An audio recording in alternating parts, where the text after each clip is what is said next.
तो चैप्टर को औपद्रविक अध्याय भी कहते हैं। पहला अध्याय है, ध्यान रखेंगे। सुश्रुत संहिता वगैरह हम बात करें, टोटल जैसे 6 स्थान है, ओरिजिनल तो 5 ही है और बाद में उत्तर तंत्र जोड़ दिया गया। उसमें 66 अध्याय है। तो 5 स्थानों में ही 120 अध्याय है। इसके अलावा उत्तर तंत्र, उसमें 66 अध्याय है।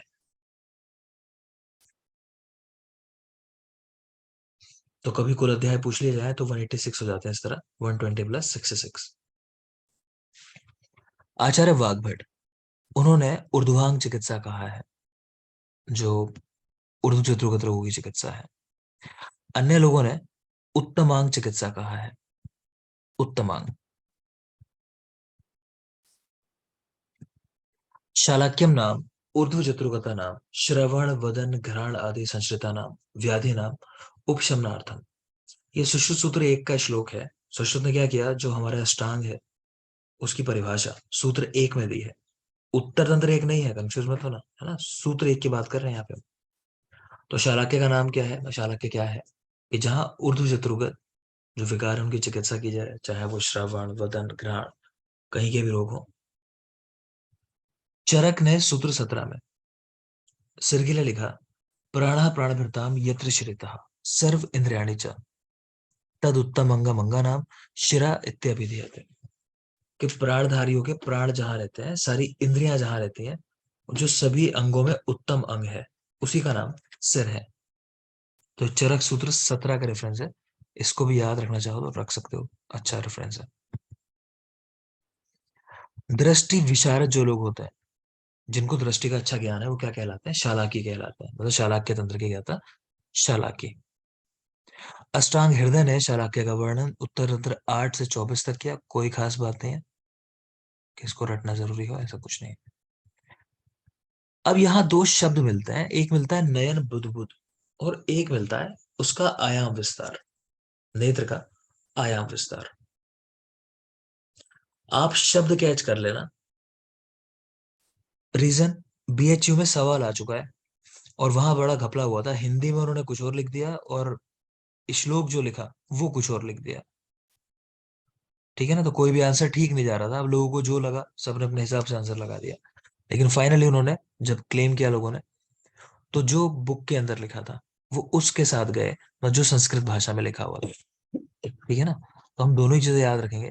आपसे नयन बुद्बुद पूछे या पूछे कि नेत्र का अंतः प्रवेश, कि मतलब कितना वहां फिंगर एंटर कर सकते हैं, तो 2 अंगुल बाहुल्य, ऐसा ही याद रखना है। नयन बुद्बुद अंतः प्रवेश एक साथ कर लो कि नयन बुद्बुद में अंतः प्रवेश कितना है, 2 अंगुल।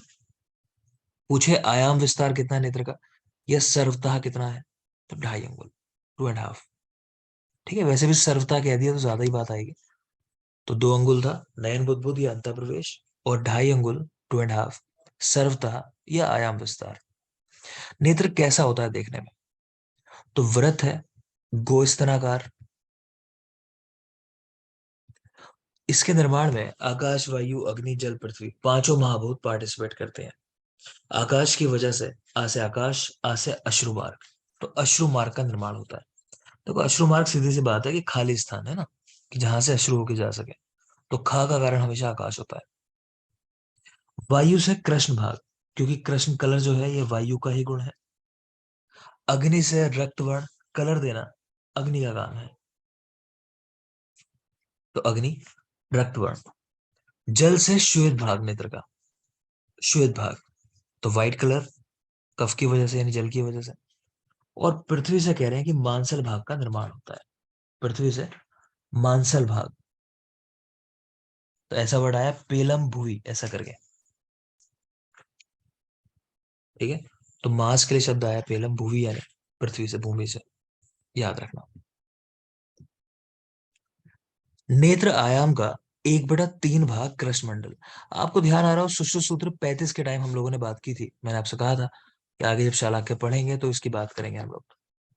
तो नेत्र आयाम का 1/3 भाग कृष्ण मंडल है। कृष्ण मंडल का 1/7 भाग दृष्टि मंडल है। अब देखो इसको कैसे इंटरप्रिटेट करना है। अभी पीछे आपने पढ़ा नेत्र का आयाम विस्तार, वो कितना होता है, 2.5 अंगुल, पढ़कर आए हो।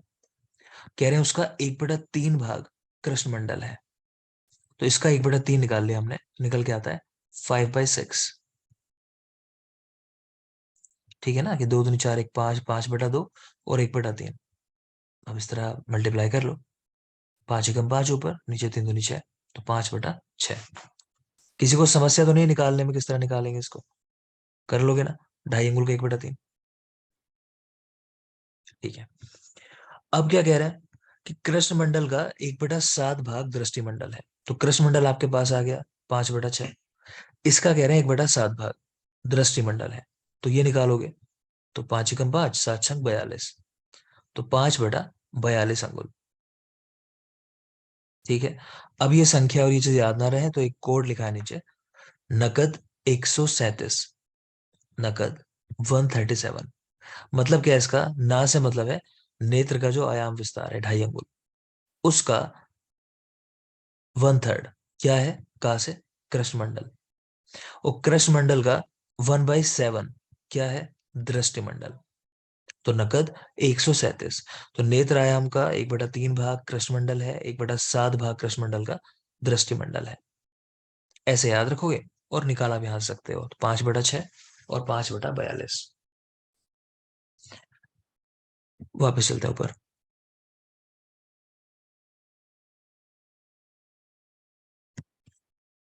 सुश्रुत सूत्र 35 में ऐसा लिखा हुआ है कि तारकांश का 1/9 भाग दृष्टिमंडल है। तो इसको भी याद रखेंगे अपनी जगह, तारकांश का 1/9 भाग है दृष्टिमंडल। नेक्स्ट चलिए, सुश्रुत ने दृष्टि का प्रमाण मसूर दल मात्र कहा। ठीक है, तो इतनी छोटी है दृष्टि मसूर की जितनी, तो मसूर दल मात्र। जबकि निमि और शारंगधर, तो सुश्रुत के गुरु थे निमि जी, कह लो विद्या देश के राजा निमि। और शारंगधर टीकाकार, इसमें हम आठबल मानते हैं, शारंगधर टीकाकार थे। तो निमि और शारंगधर टीकाकार ने अर्ध मसूर प्रमाण में कहा कि मसूर का भी हाफ।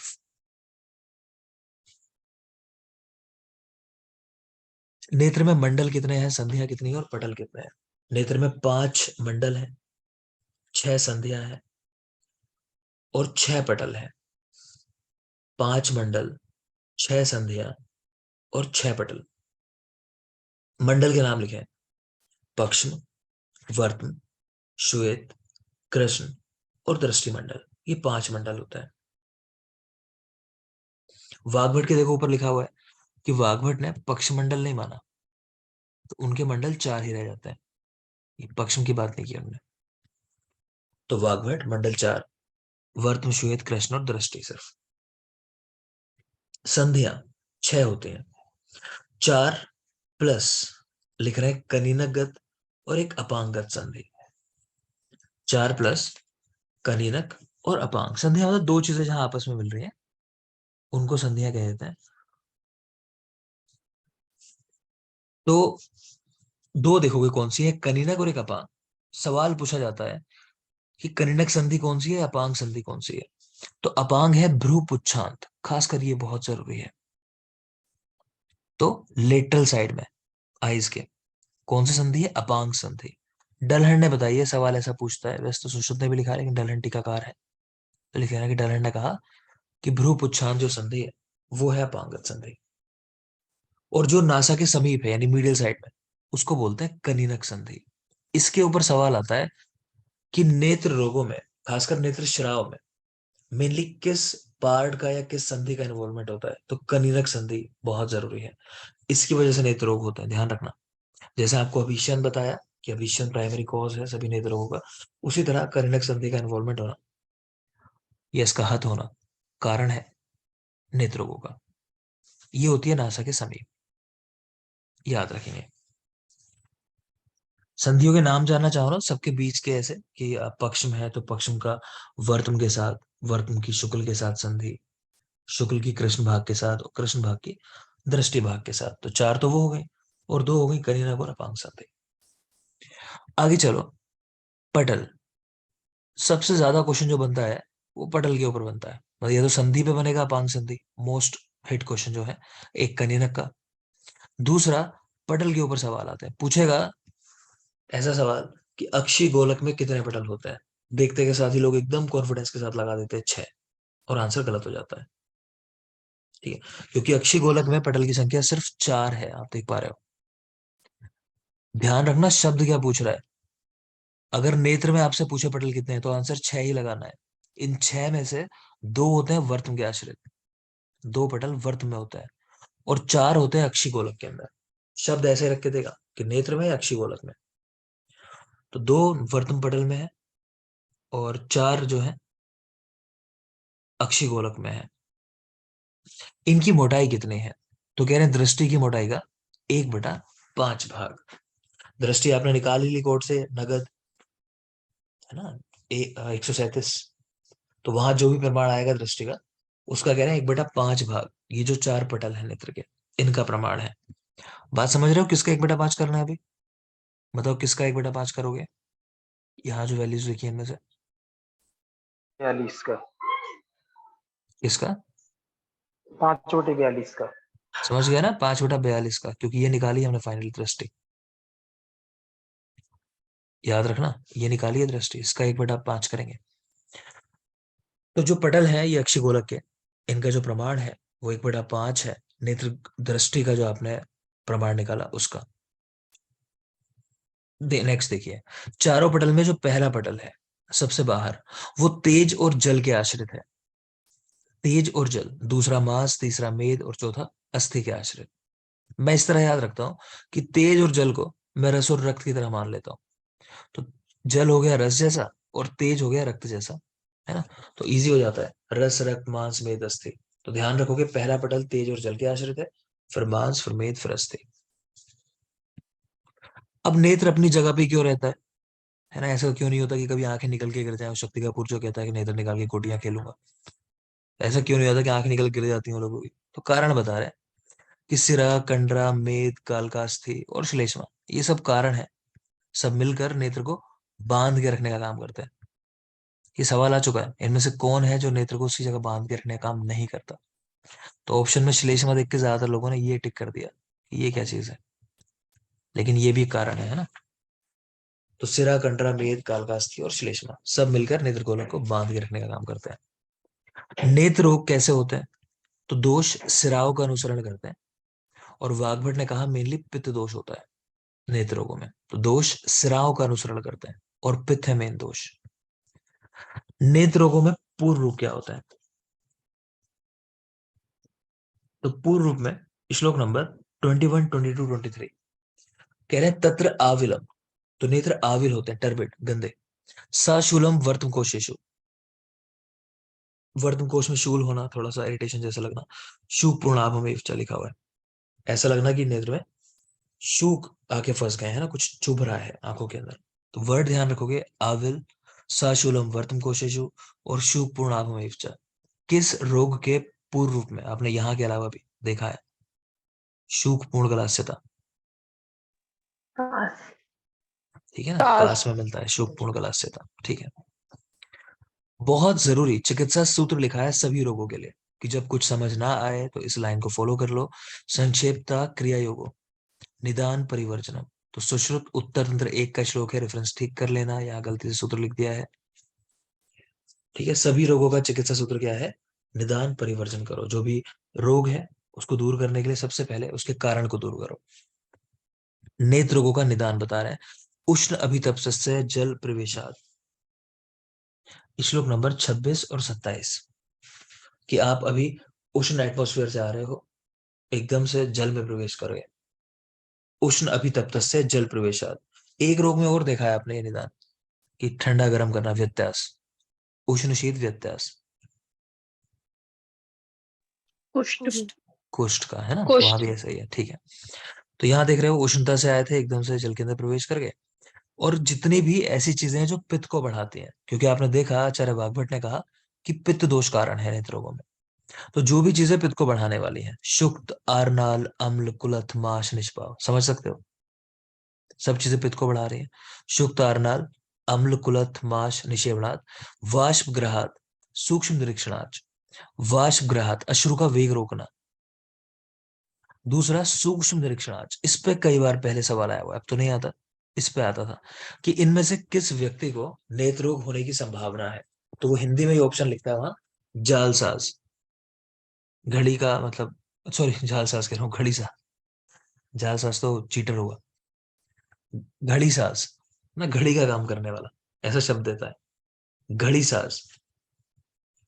कि जो व्यक्ति मतलब ये वॉच वगैरह ठीक करने का काम करता है, देखा होगा ना, आंख में छोटा सा लेंस लगा के रखते हैं, उससे देखते हैं, तो बहुत मतलब फाइन वर्क होता है उनका।